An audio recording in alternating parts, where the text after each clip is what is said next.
Yes. Greetings to one all present here. I am really happy to welcome you all for ASBM CEO Meet 2022 Leads Talk. I am glad to invite all of you through virtual mode. I proudly welcome the Chairman, Engineer Sukumaran Sir, the Managing Trustee Mr. Praveen Kumar Sir, in absence, and our Honorable Special Guest Mr. Makarand Deolalkar. Go through your profile, having like 23 years of services with Larsen and Toubro, Infotech Limited, and came out as Executive Vice President, having engineering background, then started your business as CEO and founder at Grow Digital LLC. It was really that the second career or whatever you started. It is admiring. This is great inspiration for us, especially the budding managers of our institution, Adithya School of Business Management. Our chairman, respected engineer Sukumaran sir, is unable to join due to some health issues, and he has registered his gratitude and also his appreciations to you for coming forward to help our students and the management department. And also we have our managing trustee who couldn't join as well. And I am the professor and head of Adithya School of Business Management. You can call me Sundar. And I worked around I was in the US for some times, and New Jersey, somebody is coming to talk, then I can go forward and see, backward and see that memories I had when we were passing New Jersey to New York and all those things. It was like 2007 somewhere I was there. I see. Okay. Then I worked like in Malaysia as a faculty, like 14 over years. Then in India, now in Coimbatore, trying to do our best for our students, like conducting a lot of practical learnings and experiential learning so that they could get the insights, a lot of insights from the experienced people like you, Makarand Deolalkar. So that's the reason we are here with this Leads Talk of ASBM Adithya School of Business Management and the CEO Talk Series 2022, right? Then when we wanted to just share a little about you again. When I was going through it, it's really, really interesting as a human resource, a specialized personality, like seeing you creating, like smart organizations that attracts and retains smart employees around Europe, United States of America, and the Arab countries as well. And that one important thing in the last meetings, we have noticed that the challenge of everyone was building a successful team. Yeah. But I could see that from your profile, you have consistently built the right team to attain the highest possible outcomes. That is 92% of highly skillful and knowledgeable workforce at for your different clients and organizations. That is an outstanding effort from your side. That will be a great sharing, for all of us to learn from you. I think that is possible from the past experience, the practices, and as a leader, you being an example and how you set as a role model to the people around you and to the clients. That is really a great thing. I personally wanted to learn as a human resource personality. That another thing I have noted from your profile, that culture of accountability. That is a great statement. I think, that again started with the ethnic diversities. We want to celebrate that ethnic diversity. That again, another inspiration I wanted to learn from you today, personally, more than the students. I'm interested, like having a strong competencies of creating profitable and new and repeated businesses for your clients around the world. It is a great occasion and the auspicious time for all of us, and the morning for you and evening for us. And we look like excited with full energy to listen to you, Makarand. So could you please start with saying few words for us, so that budding managers and us, the faculty members, then we could start with a little question and answer session afterwards. Sure. Absolutely. So first of all, Sundar, Ritik, and all of you, I'm very, very delighted to have this opportunity to interact with all of you, and I'm very thankful to you for giving me the opportunity and inviting me for this talk. for a couple of reasons. One is the fact that I love interacting with the youngsters and the younger generation. So for a very selfish reason, because I end up at the end of the day learning more from them than I'm able to give to them. Okay, so I have my son, daughter-in-law, and my daughter and her partner, and all four of them are in their 20s, and I learn from them. And then I have a grandson who is only 22 months, but I think I'm going to learn a lot from him also. So first of all, this opportunity I'm getting to interact with you all, I am looking forward to that. Okay. I think, I don't know what are the topics that you would like to me to focus on, but I have, so I'm not prepared anything, is what I want to confess. Okay, I'm talking to you in a very candid manner. But if there is an area where you want me to dwell into deeper, and please let me know. I can go as much as you would like. On the other hand, if you want me to stop talking about something where I'm going on a rant, feel free to tell me that, hey, wait a minute, this is not something what we want. So I think we can make it very informal, candid, and interactive. So at the outset, let me, start by saying that this is a wonderful initiative that you're taking.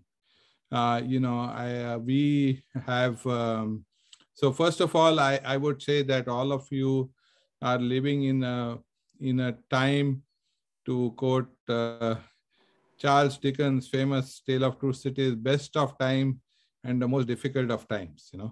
So they are the best of time, because I think as a young generation, you have an abundant opportunity out in the field and in the market. That said, it does come with a lot of challenges. When I started my career in 1984 out of engineering college, one of the things that I learned very quickly, and that has kept me till today, is the fact that learning never stops. Because by definition, whatever I did from day one since I got into my job till now is something that I had no idea of doing, and I'll be very candid, okay? In the sense that, you don't get to do things in which you are already very good at, okay? Rather, you are always challenged with things to learn on the fly and learn and continuously learn and relearn, so that you are able to apply your skills and knowledge to do more things. Now, I think that adage still works. It even works today very much. The challenge that your generation has is that while when I got in the job, we had some level of runway to pick up new things and learn, the challenge that you all have is that the runway has shortened. Okay, that the time taken, the pace of change, the pace of technology change, the pace of doing things has changed so rapidly that you are continuously challenged with, how quickly can you learn and can do new things. So I think that, the plus side, the good news for all of you is that culturally and socially, I think you all are a lot more connected and networked society than what we were 30, 35 years back. One is the technological reason, which is the internet and so on.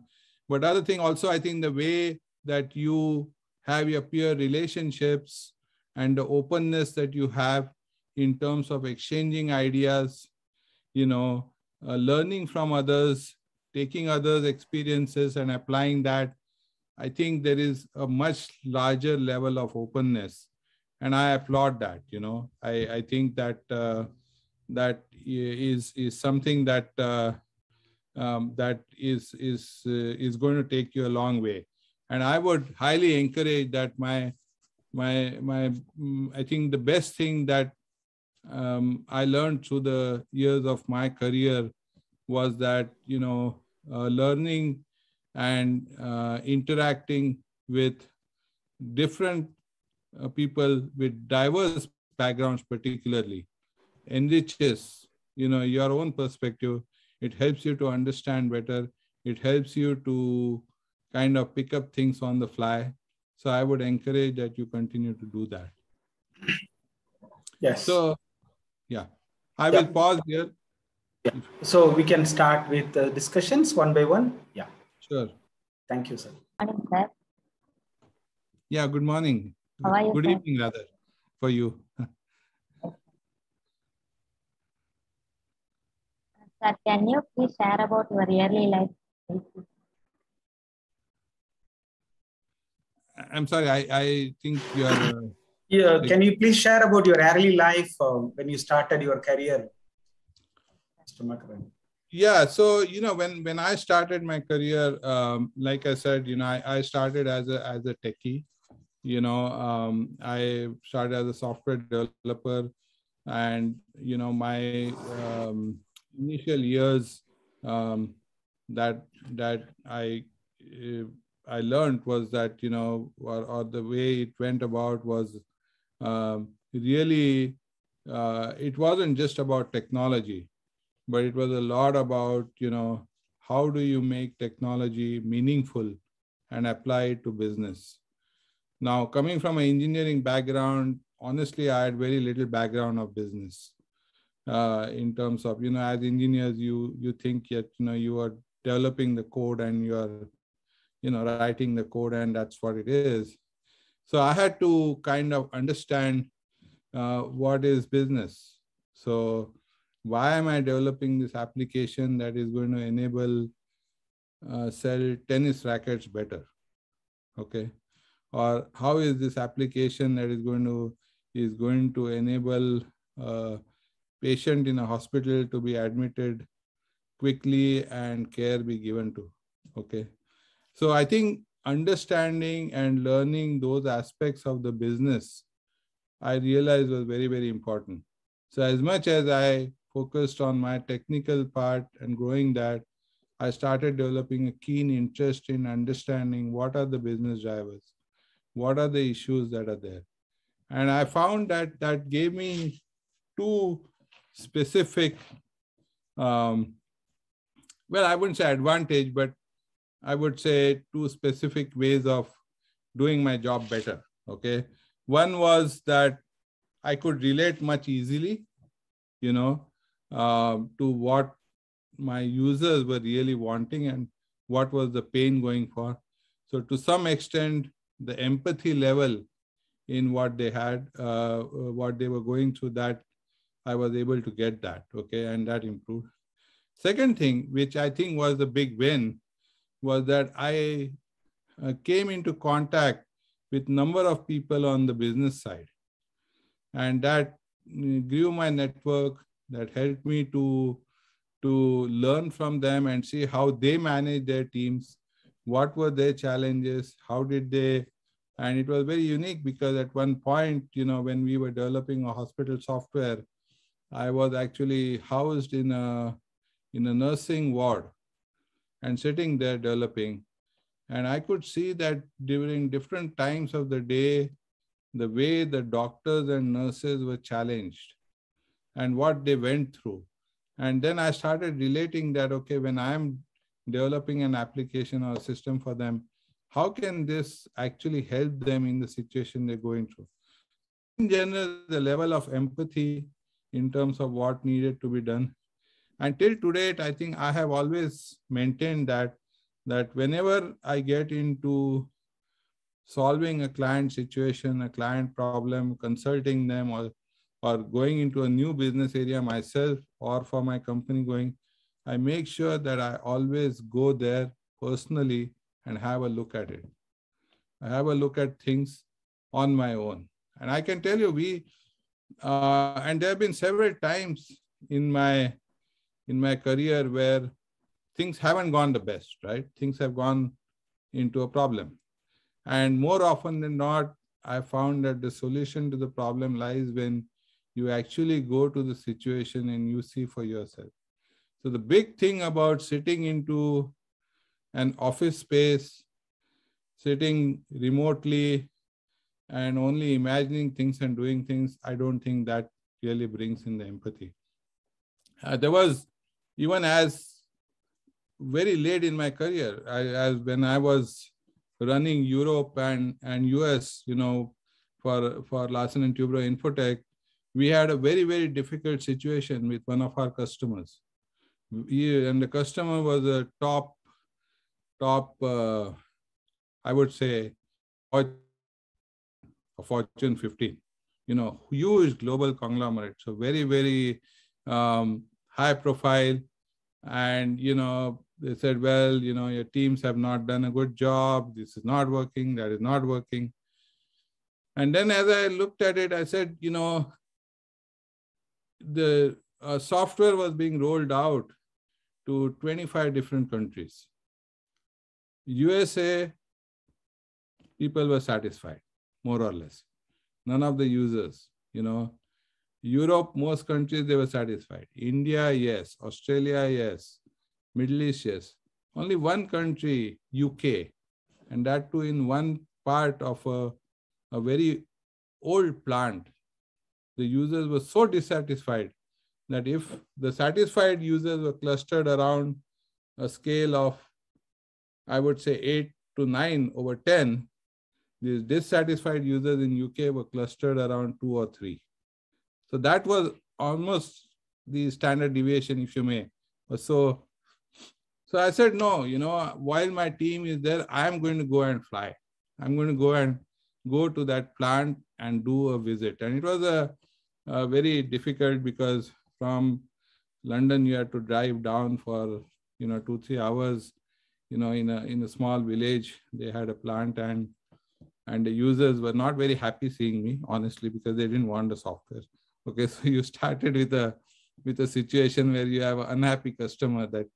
But as I went around the plant and I talked to the different users, went to the shop floor, saw that, understood their perspective, they also started engaging. And I started understanding their problems. Then in the afternoon, me and my team, we sat few of those users, and we literally got onto a whiteboard and said, what needs to be done to fix this?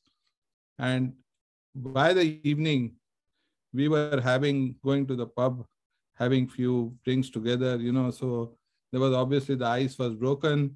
We still had work to do to fix the software, but we did that. So the point I'm trying to make is that, the level of empathy in any situation, be it be it anything else, that is so, so critical. And that has been one thing that has helped me in my career so far. So I'll pause here and maybe... Yes. Good, sir. Thank you, sir. Hello, sir. I am Veena. Yeah. When you started your C-suite as a CEO, how did you feel? I felt very happy for at least a day or two.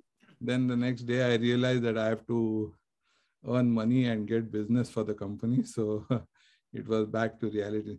No, so, I do feel very good about starting my own. And in some way, I would say that I'm very, very lucky, because the fantastic environment that I got when I worked with L&T Infotech was really to incubate and build many businesses, because when I joined the company, we were just about like a startup, just about 200 people. And then, it's a very large company now, as you guys are aware.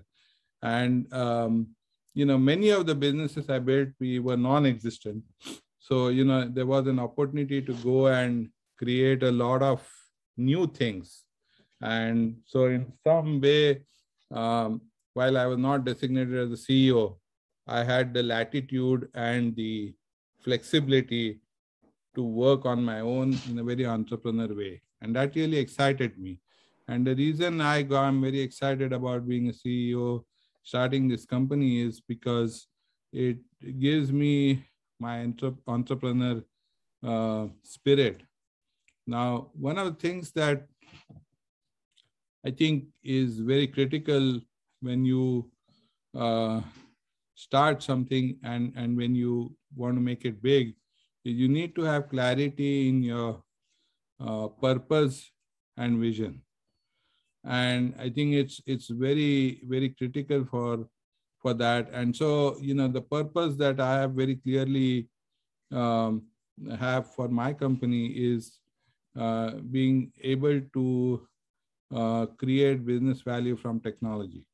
And that's the purpose that I want to exist on. And, whether that may be with consulting end user companies or in advising services companies to how to deliver those kind of services. So that's what my vision is and continue to remain focused on that. That's great, sir. Yeah.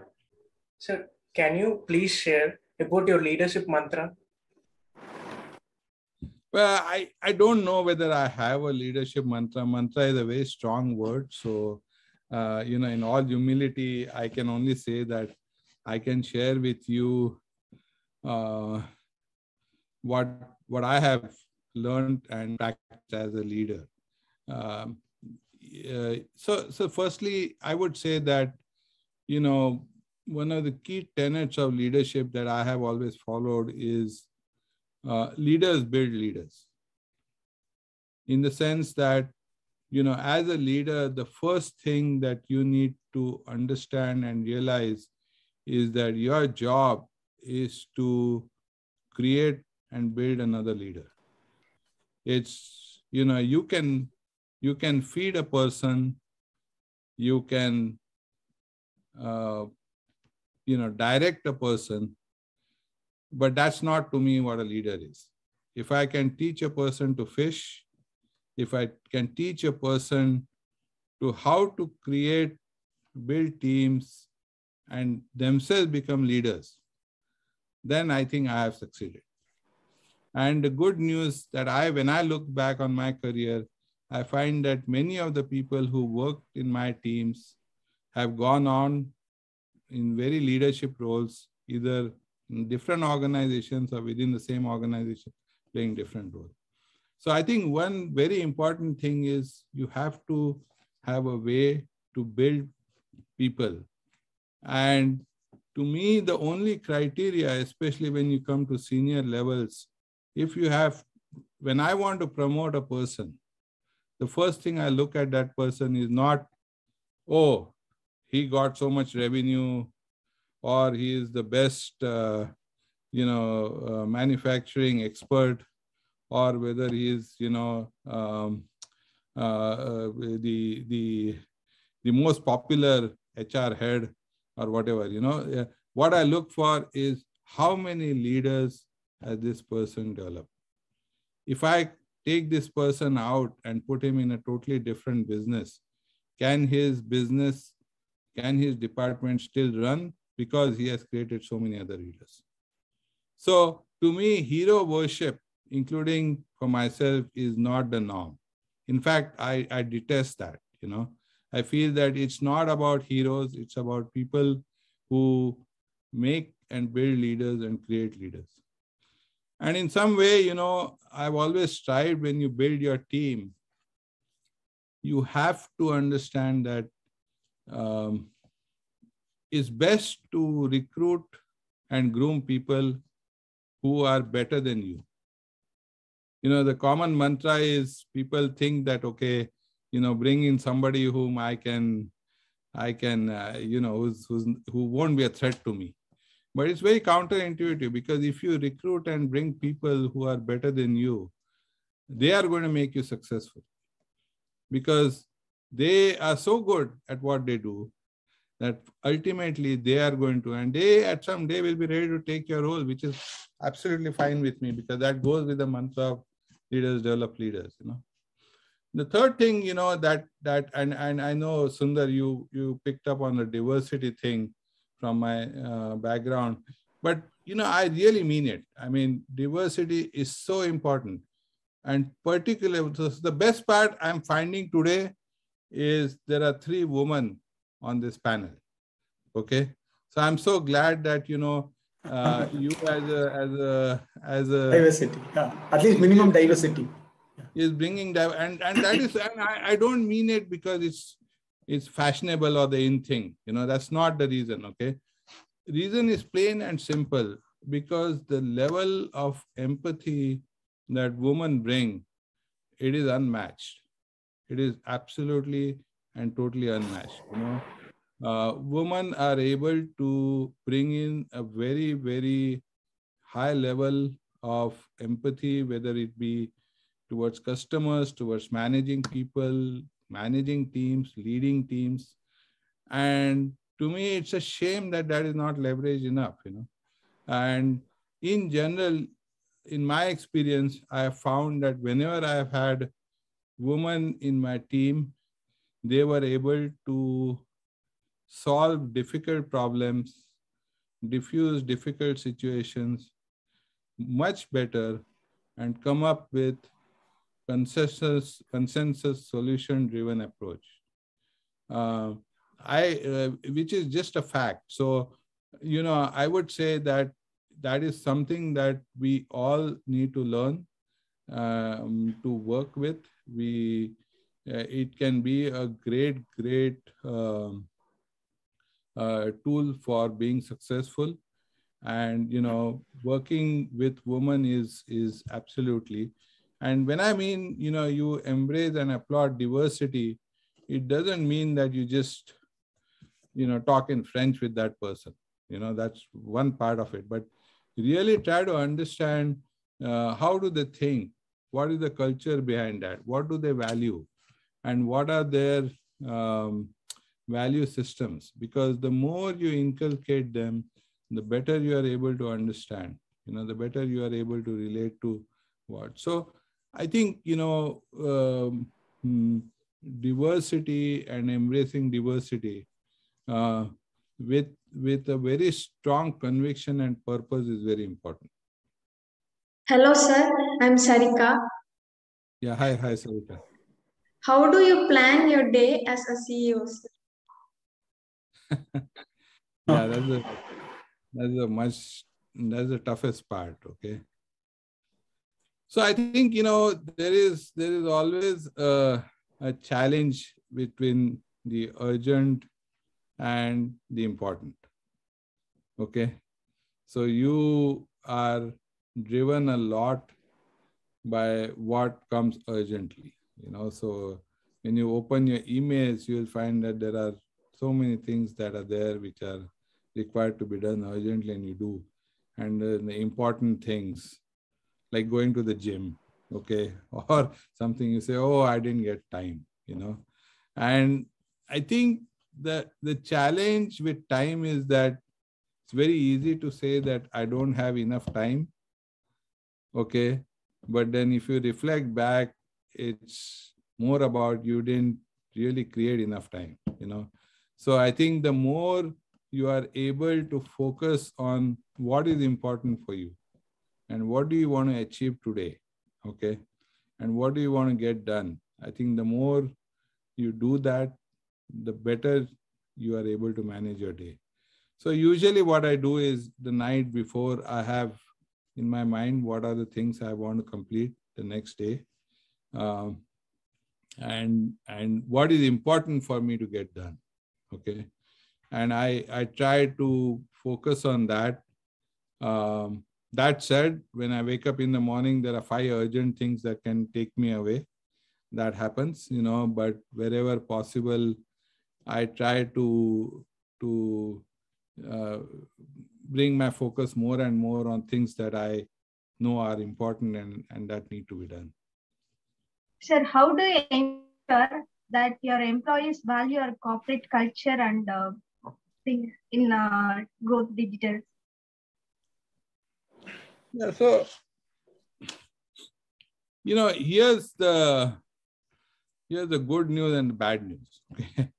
Okay. The good news is that whether it is in your home, or whether it is in your office, or whether it is in your school or anywhere, or whether it's even it's in the country, you know, people consciously or subconsciously look at what the leader does and what the leader considers important. And they more often than not simply follow that. Okay. So the bad news is that people look at leaders and simply follow that. So there's a good news and bad news to the same thing, you know. So if you want your company culture to be imbibed and, you know, embraced by your employees, you have to be the culture, you know. So, you know, you have to be the change, you have to be the culture, because if you say, this is my company culture, and even if in the smallest way you deviate from that and do things that are different, then consciously or subconsciously, it's going to have an impact down the road. And that's a tremendous, tremendous responsibility on the leader, you know. The good news is that very successful leaders just do that. They focus only and only and only on the culture. And they're very careful about what. So, you know, things like, you know, encouraging, how do you react when something fails or an employee screws up?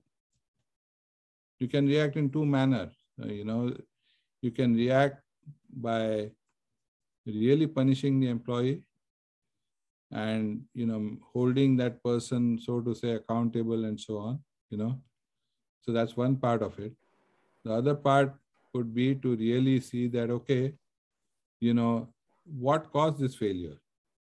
And really focus on fixing that, and then trying to understand that what is it that I can do differently that such future failures can be avoided, you know. Or maybe even in other way, in an innovation culture, encourage failures. Yeah, it's okay to fail, you know, fail fast, learn fast, succeed fast, you know. So but the way the culture that you are embracing, the way you are imbibing, you have to live with that. And unless you live with that, and your next level leaders and managers live with that, down the line, that culture will not be imbibed. You know? Hello, sir. Yeah. I'm Ajit. Hi, Ajit. Sir, can you tell us how do you manage your team to be more creative and innovative, sir? Yeah, absolutely. So I think, you know, one of the things that everybody loves is challenges. Okay, so you do want to make sure that you are constantly challenging your team and throwing challenges at them, you know. So you are raising the bar continuously, you know. And the more you raise the bar, you know, the more challenged, and people will find very innovative solutions, you know. Second thing is that they need to have a sense of empowerment. They need to feel that they are the ones who are coming up with the solutions and you are living. So the more you tend to spoon feed them, or to say, oh, this is the way we do things, and therefore it needs to be done. I mean, don't get me wrong, I'm a great proponent of process-driven culture, but I don't want process to be the end and all. Okay. To me, culture is deviation. Okay. Culture is dissent. Culture is doing things differently, you know. That's not, don't get me wrong, I'm not trying to suggest that all of you guys should go out and start doing all crazy things, you know, of dissent. That's not what I'm, obviously there are boundaries to do everything. But the fact is that, you know, you need to nurture a culture where contrarian views, okay, deviation from that, trying out new things, even if they fail, because even a failure is, you end up learning a lot from that failure. But the fact that you tried things differently to raise the bar, that is very, very important when you go to innovation culture. The other thing is that by definition, innovation culture requires openness and transparency. Okay. So having a culture of creating a team environment, okay, celebrating new ideas, new initiatives, even if they're very small, okay, is very important. And making them visible, making them available, in a way, having an internal wiki culture, so having a sense of, exchange. And there, good news is that your generation is very good at this. I must confess, it's much better than what we were, because you guys openly exchange and learn things from each other, and you're much more transparent. So I think some of these things come naturally to you. So that's why I like in my organization younger teams, because they embrace the innovation culture very quickly. But the fact is, you need to nurture that. You need to make it more and more, create platforms, create avenues for folks to do that. How do you keep your employees happy in your company, sir? Well, that's a toughest one, okay? So, because there are so many, happiness has different meaning for different people, right? So, but I would say, to me, the key is engagement. And that's really the word I would use, that the more your employees are engaged, the more they will find the work enjoyable. They will even start having fun, and ultimately, of course, be very happy, So I think, employee engagement has a lot of things that as a leader you can do to achieve.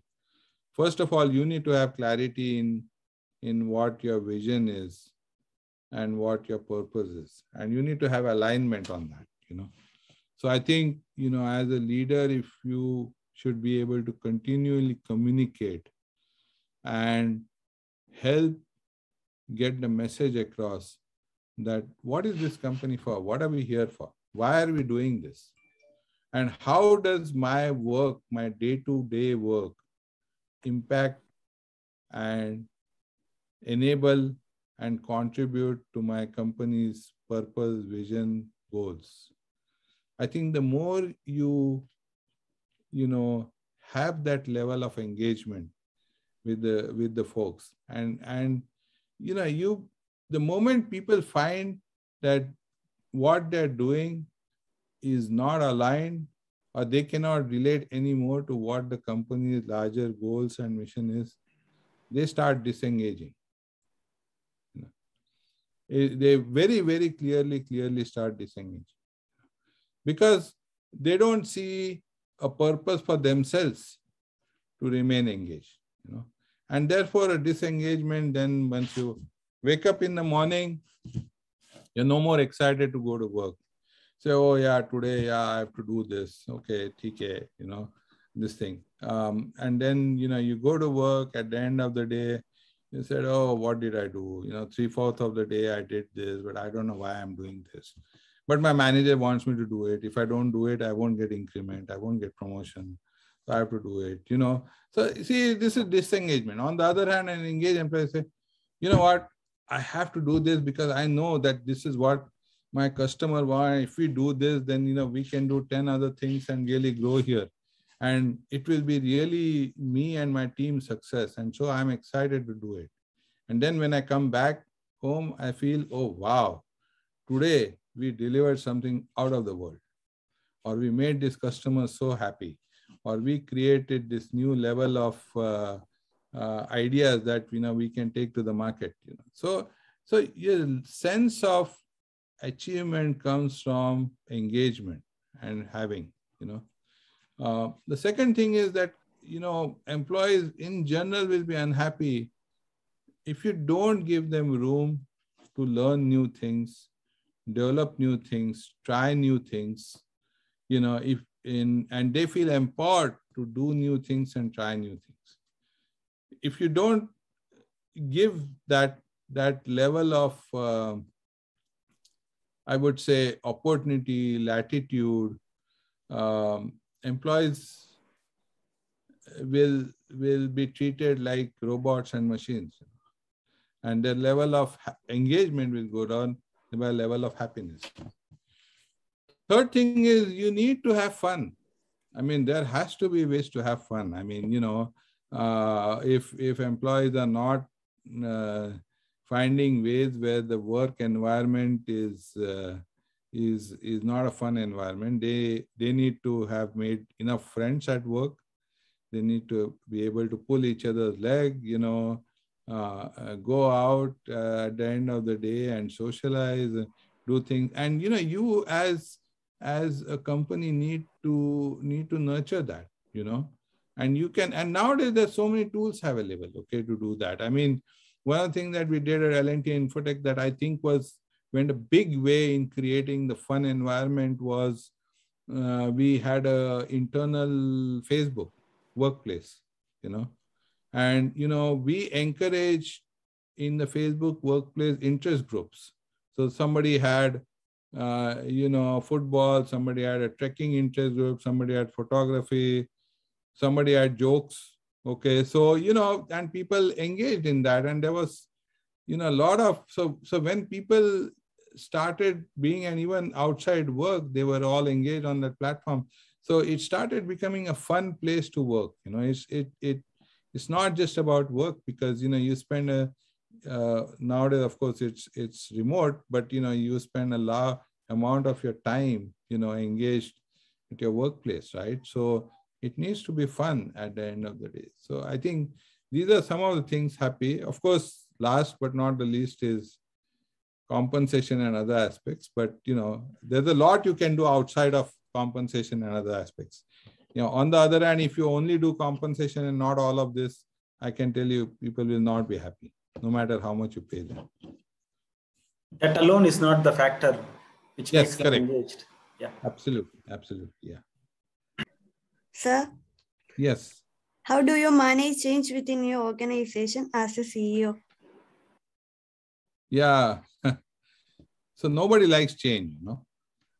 Okay. The only person who likes change is my grandson when we are changing his diapers. He's happiest, you know. Okay. Otherwise, nobody likes change. Okay. So change is a difficult thing. Okay. I think the thing that people get most, you know, concerned or anxious about change is the surprise and the suspense factor. You know, if you know that something is going to change, then, you know, you prepare yourself, you embrace the change in a much better manner. Furthermore, if you understand why the change is there, then you embrace it even more better.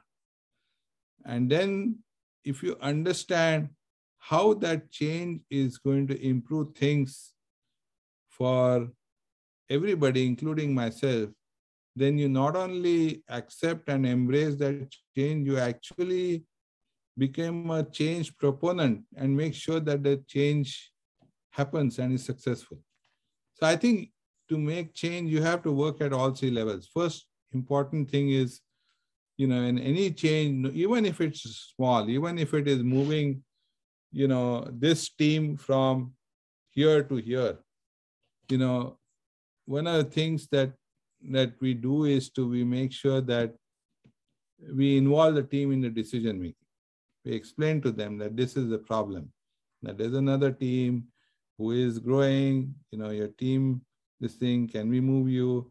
Which are the places you like? So, you know, more they participate in the change process, the more they accept it, you know. And then they figure out ways on how can that change be good. And that goes to bigger and important things. I think one of the big problems about change is that there's a lot of focus on doing the change itself as opposed to focus on managing the change, which is considered taking the human side of the change into account. Okay. I mean, we are living with this today, I mean, there are some people who wear a mask, some people who don't wear a mask, there is, I mean, even to get people to wear masks and social distancing, so it's a big change.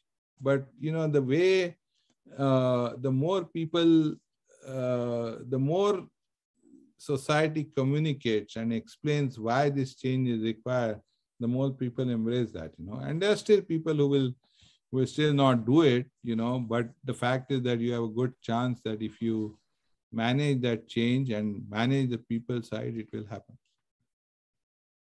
It's not easy to make them understand. Yes. But we have to educate them to understand the need for change. Yeah. So, to me, one of the things is understand to be understood. Okay. So you want people to, they must understand what you're doing. So, but first you must understand. Understand. Okay? Yeah. What they are and what's going through their mind. Why would they not want to? So, the more focus and investment you do in understanding them, you will be understood. Understood. Yeah. So instead of challenging, we make them as like campaigning to make them understand, mentor them, understand Correct. People, understand the environment, why this change is needed. Then people will get to know, get to follow us at least. Yeah. Yeah. How do you motivate people to go extra miles? So, the thing is that I'm a big proponent of, people, it has to come from within. Okay. So, it's about, how much do you empower people? How much do they feel empowered? Okay. And how much do they feel engaged and own what they're doing? Because if they do, they will do wonders. They will change things like anything. Have you guys seen the movie 1983? It has just come out. No, sir. No, sir. I haven't seen it either. Okay. But I've seen the 1983 World Cup final. Okay. And if the movie has been made like I got the sense from that, nobody in that team was a hero. And everybody went more than ahead, delivered more than what was expected from them. Each and every person did. Why did they do it? Not because, I mean, there were so many World Cups before and after where everybody knew that if you win this game, you win a World Cup.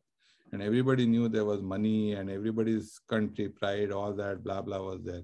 Why did they do it? The only reason they did it because they themselves felt within that I have to go the extra mile. I have to deliver more. I have to, and I feel empowered that I can do it. Okay.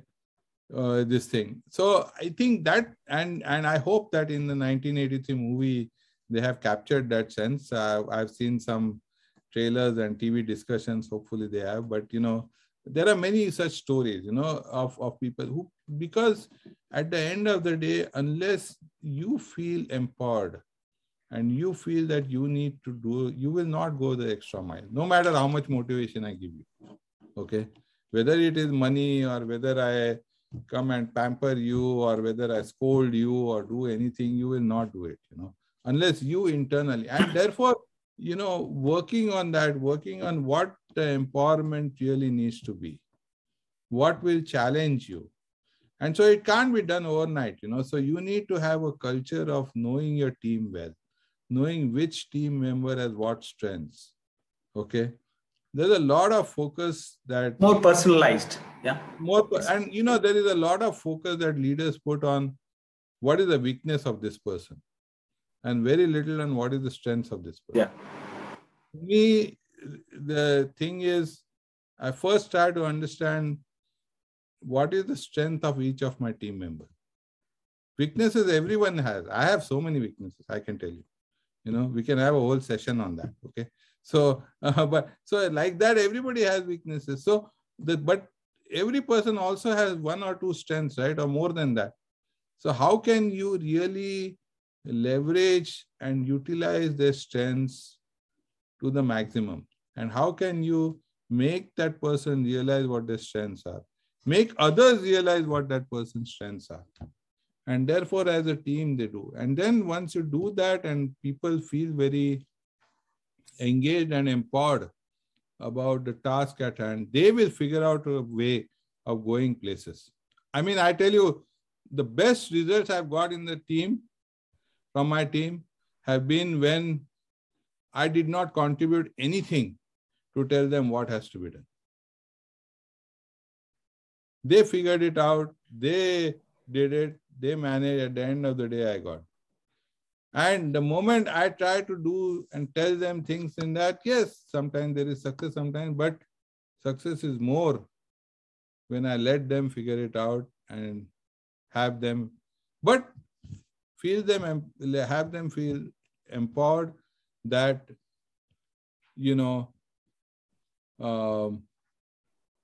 while failure is tough, nobody gets punished for failure. You are sufficiently empowered to try new things. You have, the right to ask for whatever you need to deliver what you want, and they know that they have a leader who will help them get that. Okay. So moment they feel all of that, they are willing to go the extra mile. Thank you, sir. Building a trust is an important element through empowerment. Yeah, absolutely. Very true. Sir, how do you balance your work from personal life? My wife is sitting here. Should I call her? She'll tell right away, no, I don't. I do a poor job at it. No, I think, it's challenged, right? I mean, everybody is challenged with, work-life balance. I think there's a lot of talk about work-life balance, and one has to really figure out, is there really any, because it's a very, very tough thing. And I can tell you through my career, I've gone through a lot. I mean, I don't know how and when my children grew up, if I have to repeat it all over again, I would probably not do it the way I did. But, I did a terrible job of work-life balance, But to add on to you, sir, I think this is an interesting part. I would like to interrupt here to give some insights. There was a research recently, we did it. India especially, like we are basically from Indians, I go with the commonality theory. Like, here people don't separate work and their life.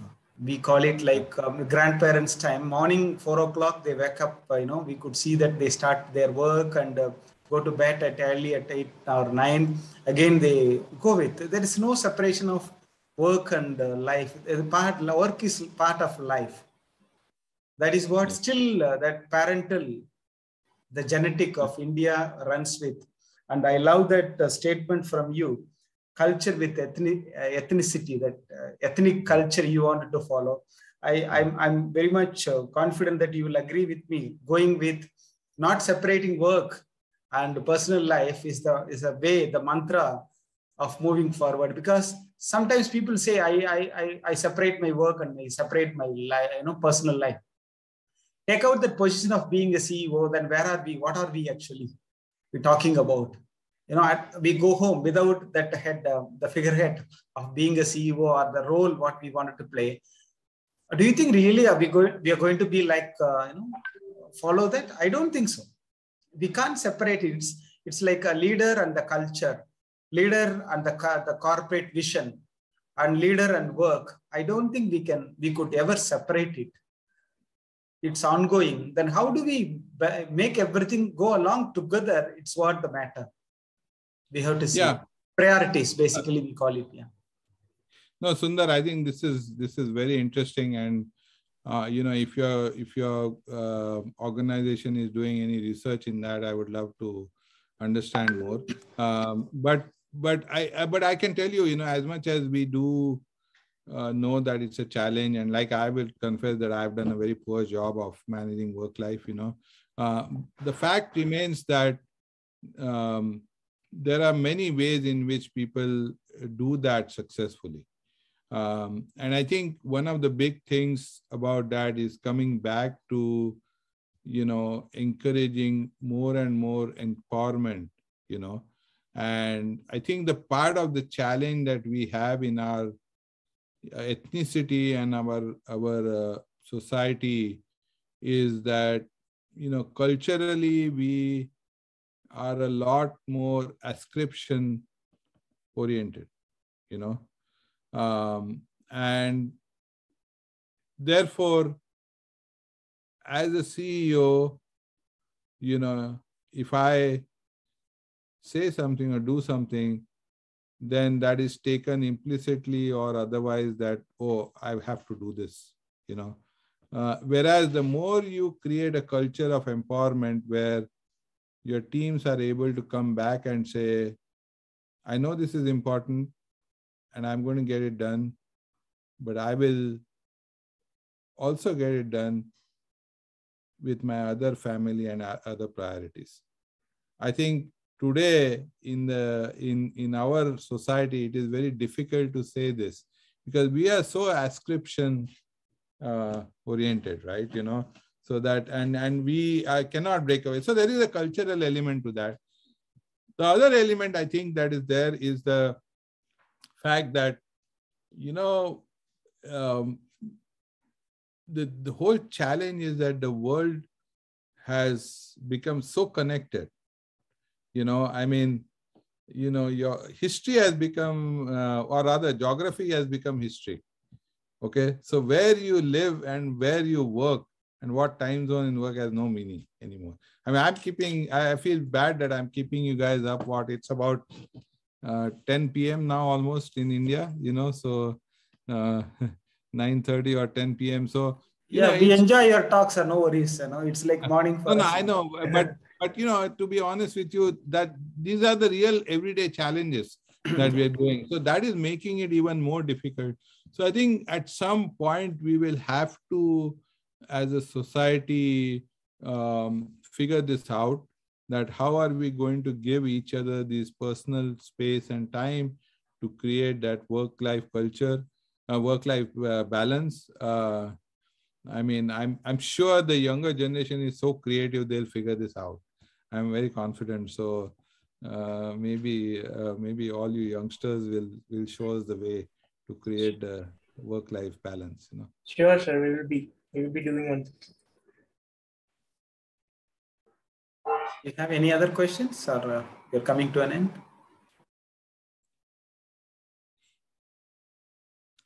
So tell me a little bit about your institute and what you do. Yeah. And we here actually we run an MBA program. Adithya institutions, we have kind of various programs. We run from engineering and technology from Adithya Institute of Technology, and ours is Adithya School of Business Management, which is also part of Adithya Institute of Technology, affiliated to Anna University. And for learning business, we have to keep as a separate entity and get like all these kind of connections with the corporates, like the mentors like you, sir. So that's the reason we have made it as a separate school for Adithya School of Business Management, though we are part of Adithya Institute of Technology. And we have also arts and science, like having commerce and psychology and all other courses. The other side, we have health science, and we have as well global school and matriculation schools from the schooling perspectives.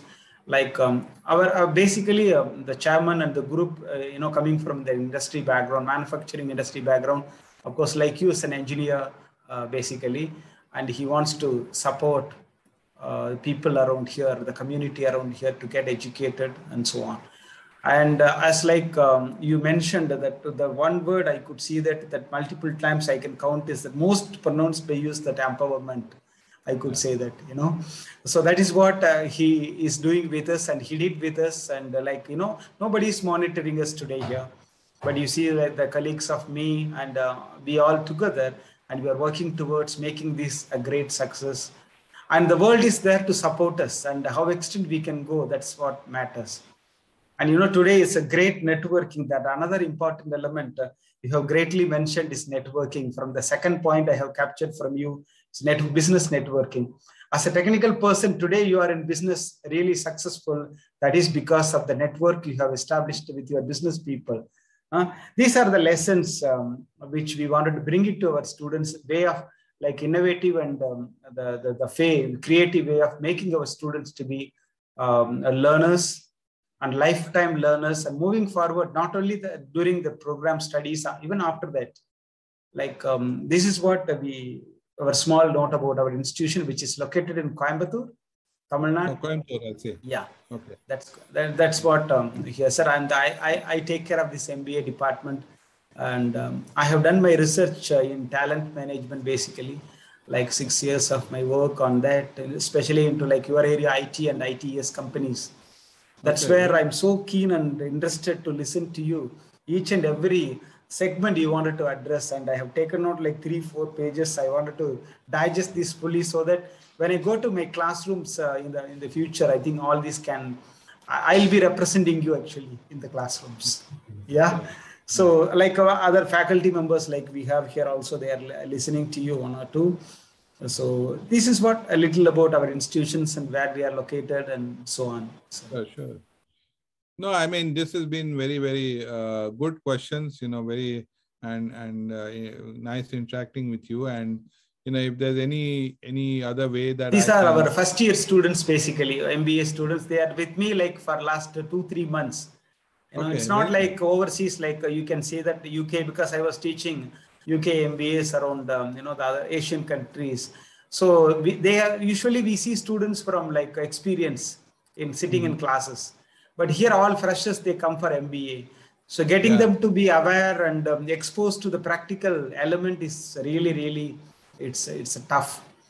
And we need support from the industry. And I think a lot of people who wanted to come forward and support like you are there around the world. And, you know, we are going, making our extend invitations and getting all the supports from you all. That's a great opportunity for us today, having you here with us. And I know this 1 hour time, it's precious time of you and spending with us that valuable time and the energy and your own inspiration. It's so much like you are like 3-4 decades of experience, which these people can get it within 1 hour.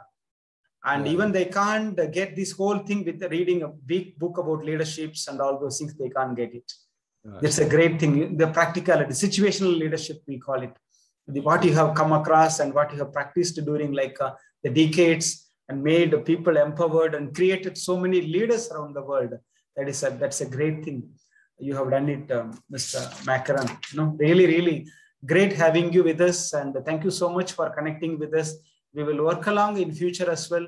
And thank you very much for being part of our this C-suit, the journey to C-suit program. If there's anything else that you know I can contribute to your learning of your students, sure, sir. Yeah, we'll be happy to have you as our advisor, industry advisor. You could always support us in future as well. Yeah. Absolutely, would love to do that. Okay. On behalf of the chairman and faculty team and our students, once again, we thank you so much for having coming forward and sharing with us, Mr. Makarand. Thank you so much. Have a good day, and our prayers and wishes to you and your family. Have a great time, sir. Thank you so much. Yeah. Okay. Thank you. Take care. Bye. You too. Take care, sir. Bye-bye. Thank you, sir. Thank you. Bye.